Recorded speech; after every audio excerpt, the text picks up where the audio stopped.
a Deus. Tenham cuidado para que ninguém os torne escravos por meio de argumentos sem valor, que vêm da sabedoria humana. Essas coisas vêm dos ensinamentos de criaturas humanas e dos espíritos que dominam o universo, e não de Cristo. Pois em Cristo, como ser humano, está presente toda a natureza de Deus. E por estarem unidos com Cristo, vocês também têm essa natureza. Ele domina todos os poderes e autoridades espirituais. Até aqui, essa palavra de Deus para nós refletirmos nessa manhã. É a segunda virada de ano, nós, da família pastoral, desta comunidade aqui no Rio de Janeiro. Durante anos, nós acompanhamos pela TV queima de fogos em Copacabana, não é? Durante anos, nós também acompanhamos na televisão, nas mídias, nos jornais, na internet, várias sugestões para nós fazermos na virada do ano. Sugestão de cor de roupa, de comida, de bebida e tantas outras coisas. E essa mensagem, como eu disse para vocês, esse texto, há anos atrás, falou ao meu coração de uma forma muito especial. E por quê? Porque nós vemos que é muito comum pessoas acreditarem em superstições, sobretudo na virada do ano. As pessoas, por exemplo, colocam folhas de louro na carteira, acreditando que vão ter mais dinheiro. Usam determinadas cores de roupas para atrair amor, para atrair a paz, o dinheiro, a prosperidade. Há pessoas que no dia de hoje, na virada do ano, não comem carne de aves, galinha, peru e outras aves, porque elas acreditam que, por meio dessas aves ciscarem para trás, elas vão atrair uma vida de retrocesso. Pois bem, eu disse para vocês que essa palavra marcou muito, porque durante uma fase da minha juventude, eu acreditava nessas coisas. Eu até praticava algumas dessas coisas. Eu confesso para vocês, não preciso se esconder. Mas nada disso teve sucesso na minha vida. Nada disso deu certo. Aliás, eu conheço pessoas que no dia de hoje elas estão assim a mil, preparando a decoração, escolhendo a roupa, preparando o tipo de comida, o tipo da água, a simpatia e não sei o quê. Mas essas mesmas pessoas têm uma vida muito difícil, uma vida de retrocesso, estão se afundando. E por mais que nós, pessoas cristãs, demos um testemunho, ainda assim, para elas, a crença nisso é muito forte. Bem, devem estar tentando uns 15, 20 anos e nada mudou para melhor. Mas o que eu quero dizer para vocês é o seguinte: quando eu ouvi a pregação da palavra nesse texto, há anos atrás, eu comecei a me interessar em buscar as orientações que Deus deixa na sua palavra para nós. Eu sempre digo o seguinte: quando nós compramos uma TV, quando nós compramos algum aparelho, ele vem com o quê? Com um manual de instruções, não é assim? E qual é a função do manual de instruções? O manual de instruções, ele quer nos ensinar a utilizar melhor aquele aparelho, para que nós tenhamos uma boa durabilidade daquele aparelho e para que aquele aparelho nos sirva bem. E eu sempre digo que a Bíblia é esse manual de instruções de Deus, e Deus dá para que nós também possamos viver bem. Assim como aquela máquina de lavar, quando começa a sacudir, diz ali no manual que se você apertar o botão tal, ela vai mudar o jeito dela de agir. Assim a palavra de Deus nos ensina que diante das adversidades da vida, nós temos conselhos de Deus para a gente poder agir. Por isso eu considero esse texto perfeito para esse dia. E eu escolhi esse texto para hoje exatamente porque hoje é domingo e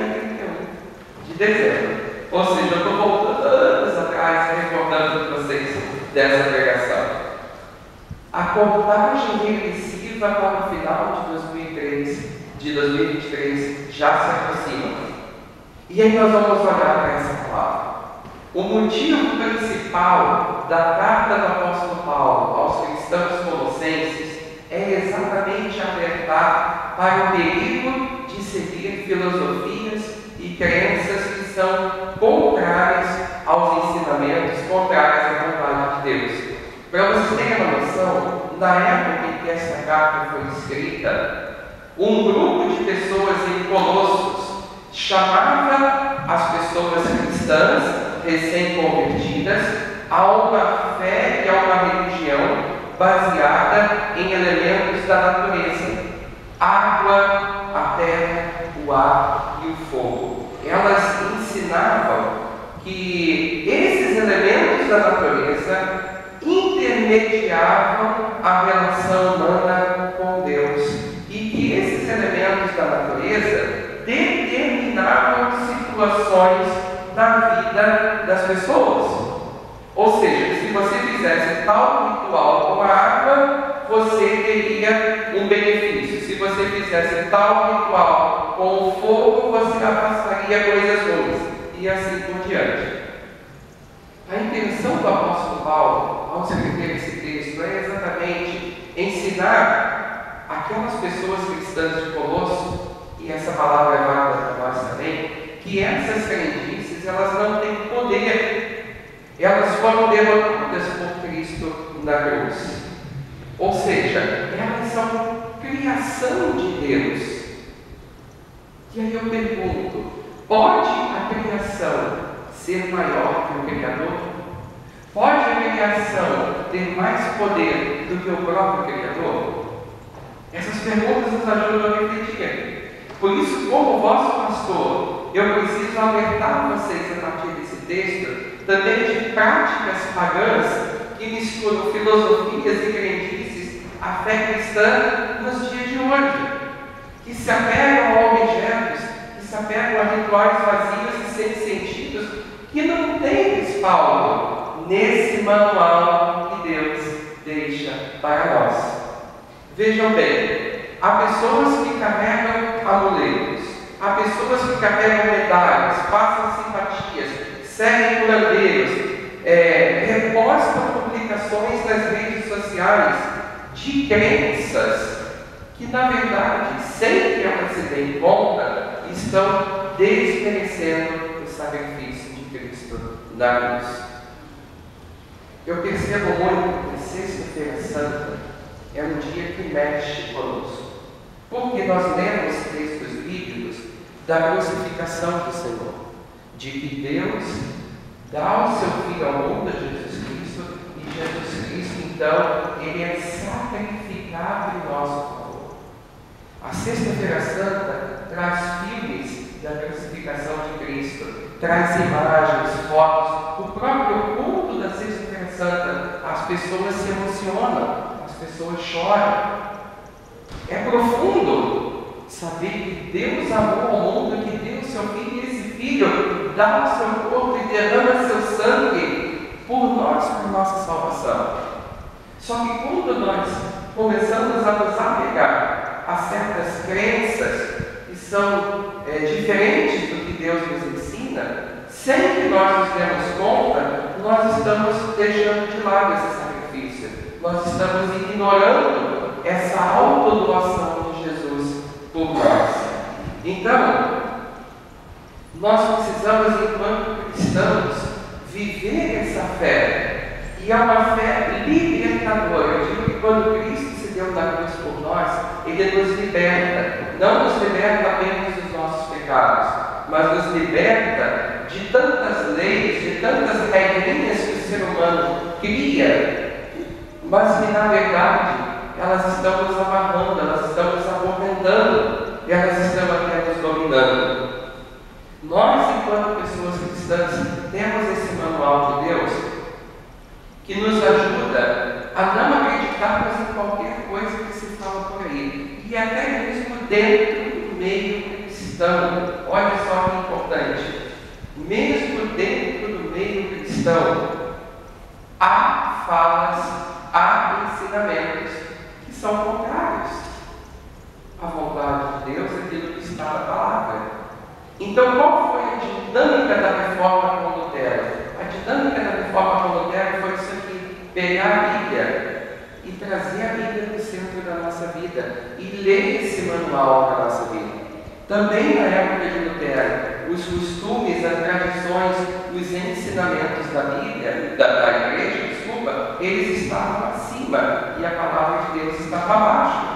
Com a reforma, Lutero inverteu isso. Ele colocou a palavra de Deus acima e as tradições, os costumes, os ensinamentos da igreja sempre abaixo da palavra, ou seja, submetidos à palavra e à vontade de Deus. Então, o apóstolo Paulo, nesse texto, ele está dizendo o quê?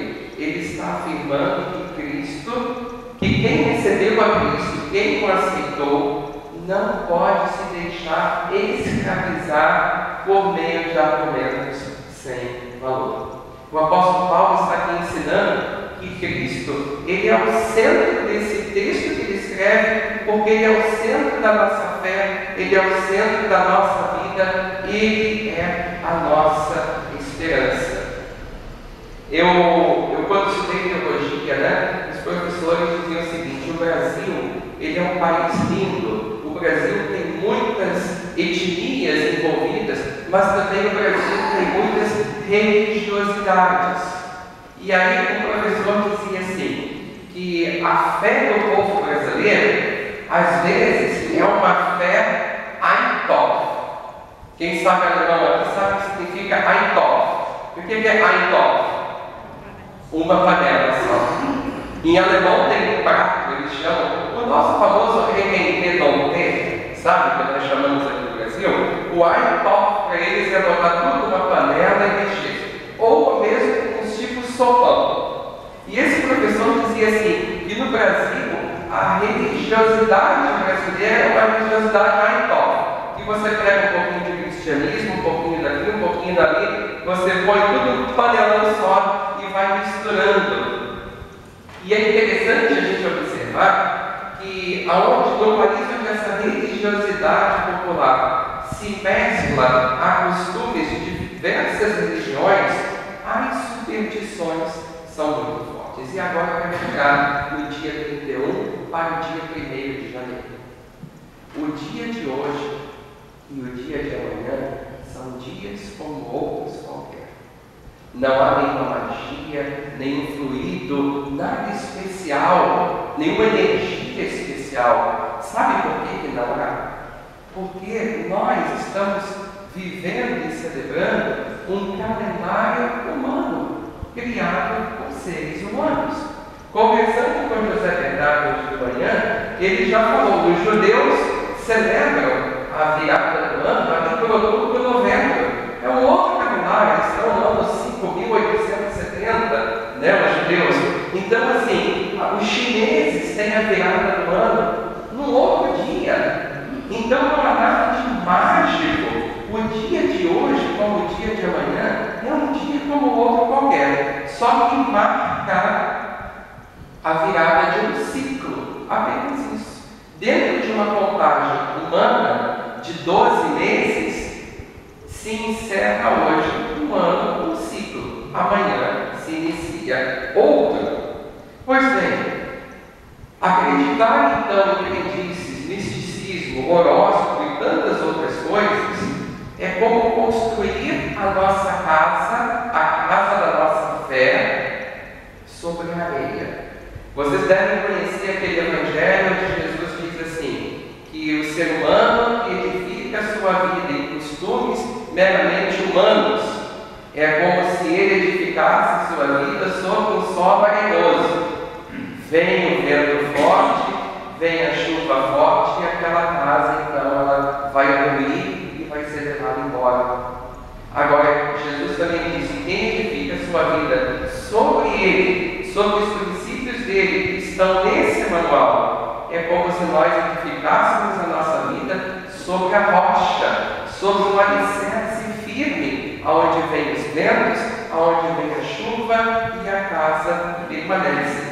Veja que o apóstolo Paulo, nesse texto, ele está exatamente trazendo, novamente ele diz, estejam enraizados nele construam a sua vida sobre ele e se tornem mais fortes na fé, como foi ensinado a vocês. Há um dito popular muito comum no Brasil. Aliás, dois ditos populares. O primeiro é o seguinte: Deus é o mesmo em todas as religiões. E o segundo é: todos os caminhos levam a Deus.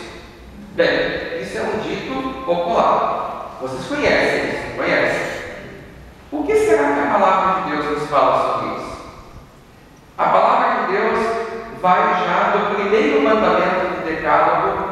Deus exige o seguinte: eu sou o Senhor teu Deus. Não terás outros deuses além de mim. Deus, na palavra bíblica, é escrito com D maiúsculo. É um Deus sagrado, é um Deus verdadeiro. E os demais deuses é com D minúsculo. São as coisas criadas pelo ser humano, as coisas criadas pelo ser humano. Nós já refletimos sobre isso. Os outros deuses não são apenas pessoas vivas ou mortas, mas podem ser vícios. O vício da bebida pode ser um Deus. O dinheiro pode ser um Deus na nossa vida. Aliás, é interessante que a Bíblia, Jesus, quando fala do dinheiro, é traduzido o dinheiro pela palavra Mammon. Mammon é um Deus crido naquela época, entre os gregos, como o Deus do dinheiro, aquele que nos seduz e nos encanta para que nós tenhamos sempre mais e ao mesmo tempo a gente despreza o verdadeiro Deus que é o nosso Senhor. O outro dito que diz assim: todos os caminhos levam a Deus, eu me lembro muito da minha juventude também, porque nós tínhamos na comunidade um casal de pastores. Talvez o Carlos deve ter nessas reuniões lembrado. Era a pastora Berger e o pastor João Carlos. Era um casal. A pastora Berger, ela vinha da Alemanha, era alemã, ela veio da Baviera. Baviera é uma região que tem os Alpes, os Alpes que estão na Alemanha, na Áustria e na Suíça, essas montanhas de neve. Ali se tem a questão das escaladas de montanha, dos passeios da montanha. E Petrópolis, como uma cidade montanhosa, nós fazíamos o chamado Bergsteiger, as caminhadas em montanhas, subidas à montanha. E eu subi muitas montanhas com esse casal de pastores. Vejam que a montanha tinha uma trilha para você subir. Você não podia subir. Você poderia ir para o outro lado da montanha, mas se não tivesse trilha, você iria se perder. Se não tivesse a trilha, você poderia cair no buraco, cair no precipício. Nós tínhamos que subir por aquela trilha.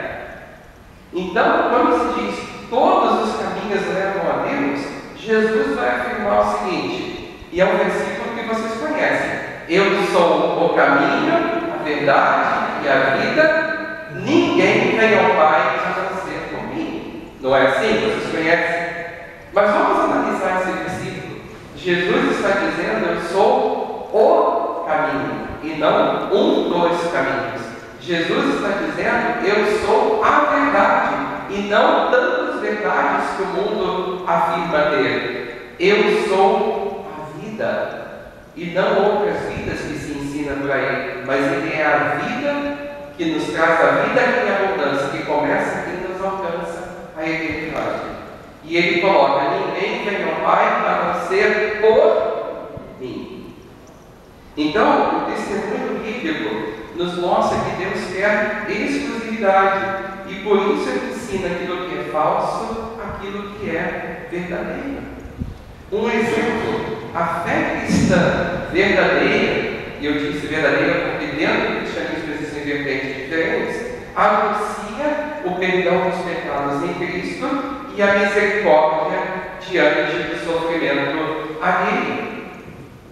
As filosofias negam, outras crenças negam o pecado, negam a dor e negam o sofrimento. Interessante isso, porque dentro do meio cristão eu já vi o seguinte ensinamento. E olha, isso não está muito longe de nós não, presta atenção. Eles vão dizer o seguinte: se você está sofrendo, é porque você não tem fé suficiente. Se você Eles dizem assim: a pessoa cristã não foi feita para sofrer. E se você sofre, é porque você não tem fé suficiente. Alguém já ouviu isso? Pois bem, o que Jesus diz? Voltamos ao nosso manual. Jesus diz: no mundo vocês vão passar por aflições, no mundo vocês vão sofrer. Gente, é uma contradição. O ser humano diz que o cristão não tem sofrimento, e Jesus, que é o Deus encarnado, o próprio Cristo, diz: no mundo vocês vão sofrer. Mas ele diz também: tenham bom ânimo, eu venci o mundo. Por que o apóstolo Paulo escreve depois? Que em Cristo nós somos mais que vencedores. Então, lembra de construir a vida sobre Cristo? Significa que diante da dor, da aflição, da perseguição, de todos os problemas, nós ainda estamos assegurados. Nós vamos juntos vencer. Se não é nesta vida aqui, mas a nossa vitória final é na eternidade. Vejam que interessante. Esse negar do sofrimento, né? Ou então, por exemplo, você dizer que a tua fé é uma fé individual, é só você e Deus. Jesus nos ensina que nós somos um corpo, lembra da unidade? E por nós sermos um corpo, nós olhamos com misericórdia para as pessoas. Você sabe o que significa misericórdia? Misericórdia vem de duas palavras: misere, miséria, e cordia, coração. Um olhar misericordioso é o olhar que enxerga a miséria do coração alheio, a dor, o sofrimento das outras pessoas. Então, nós temos que cuidar, porque existem ensinamentos, existem costumes, tradições que impõem medo, que impõem obrigações, que impõem barganha. Você só vai ser perdoado por Deus se você pagar penitência, se você pagar dinheiro, barganhar com Deus. Não é isso. Existem ensinamentos que impõem uma vida compromissada com elementos da natureza que são a criação, mas não compromissada com o Criador. Ou uma vida, como eu já disse, compromissada consigo próprio e não com o próximo. O texto de hoje é a última pregação deste ano de 2023. E esse texto, Deus está dizendo para nós: não se deixe escravizar por coisas assim. Esse texto, palavras do apóstolo Paulo, é um chamado à consagração da tua vida a Cristo, a você poder, diante do altar hoje, edificar a tua vida, edificar a tua família, a tua felicidade, o teu trabalho, o teu estudo, a tua saúde, os teus sonhos, os teus planos, sobre Jesus Cristo, que é a rocha. A véspera do ano novo para nós cristãos, ela tem um significado, que é a gratidão. E é isso que nós queremos expressar hoje. Olhar para o ano que passou, ver tudo que se passou diante de nós e agradecermos a Deus, porque até aqui Deus nos trouxe, até aqui nós chegamos com a sua ajuda, principalmente diante das dificuldades e situações tristes de perda, de doença, de decepção, de luto. Quem conhece a Cristo, quem reconhece a presença e o agir de Deus em sua vida, não dependerá do álcool para se animar, nem dos fogos de artifício para espantar os maus espíritos. Quem reconhece a Cristo não se apegará à lentilha ou à carne de porco para dar sorte, ou à folha de louro para ter dinheiro e fartura, ou pulinhos sobre as ondas. Eu quero dizer para vocês o seguinte: eu gosto muito de comer lentilha, eu gosto muito de comer carne de porco, mas para mim tanto faz comer ou não comer hoje, porque eu sei que nada disso vai influenciar na minha sorte para o próximo ano. Eu acredito na minha vida, como diz o Salmo 121, versículos 1 e 2, que o meu auxílio, o meu socorro, nas tribulações, em todos os momentos da nossa vida, vem do Senhor que fez o céu e a terra. Não em determinadas cores, comidas, plantas, e objetos. E eu testemunho isso para vocês porque eu disse, há muitos anos atrás da minha vida, eu acreditava nessas coisas, eu me apegava a essas coisas, e sempre que eu me apeguei nelas, foi em vão. Agora, nos momentos em que eu me apeguei a Cristo, eu sempre recebi auxílio. Talvez não aquele auxílio que eu esperava, da forma como eu queria, mas eu recebi o auxílio que foi melhor para mim, da forma que Cristo me deu, me moldando, me ensinando. Quem tem Cristo no coração sabe que superstições não garantem nada, são apenas ritos vazios. E eu quero encerrar com palavras de Mário Quintana. Mário Quintana é um poeta muito famoso. E eu quero que vocês reflitam comigo nas palavras de Mário Quintana, incríveis no dia de hoje. Ouçam o que Mário Quintana escreveu com tanta propriedade. Abre aspas. Se usar branco atraísse paz, nenhum médico ficaria depressivo.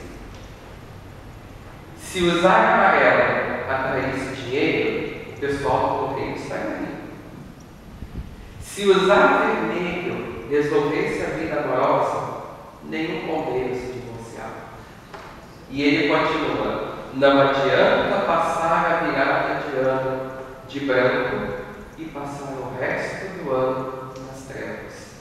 O ano novo que se aproxima não terá nada de novo se nós não tivermos atitudes novas. Fecha aspas. Concorda? Que em 2024 nós sejamos melhores pais, melhores maridos, melhores esposas, melhores mães, que nós sejamos melhores filhos e filhas, melhores amigos, funcionários, alunos, que nós sejamos mais pontuais, que nós honremos com os compromissos assumidos, que nós nos dediquemos mais a Deus e a sua igreja, que nós cuidemos do nosso próximo, que nós cuidemos da natureza enquanto criação de Deus e presente de Deus para a nossa vida, que nós sejamos melhores cristãos. Em Cristo, diz o apóstolo Paulo, as coisas antigas se passam, eis que se fazem novas. Se nós não assumimos nesse ciclo que se encerra e para o novo ciclo que vai se iniciar, o compromisso de não cometermos os mesmos erros que cometemos neste ano, se nós assumirmos conosco o compromisso de termos novas atitudes, novos sentimentos, novos pensamentos e novas palavras, o ano vai ser novo, mas nós vamos continuar naquilo que é antigo. Em Cristo, as coisas antigas se passam, diz o apóstolo, eis que se fazem novas. Que nós possamos buscar em Cristo as respostas e as orientações para vivermos um novo ano em novidade de vida. Que nós possamos abraçar mais, elogiar mais, agradecer mais, e que Jesus Cristo seja o centro das nossas atenções, o centro da nossa vida, a razão do nosso viver e a motivação do nosso servir. Que no lugar de simpatias, amuletos, superstições, dedique o teu tempo à oração, à leitura da palavra de Deus e à consagração da tua vida por meio de Jesus Cristo e no poder e na ação do Espírito Santo. Isso é a receita mágica para que você não passe por problemas? Jamais. Haverão momentos, ou poderão haver, de amargura, de decepção, de tristeza, de enfermidade, de luto, mas quem está em Cristo está sobre a rocha. Ele nos carrega, Ele nos ensina a enfrentar e a superar esses momentos. E, se necessário, Ele nos carrega em seus braços. Viva um novo ano, firmado em Cristo.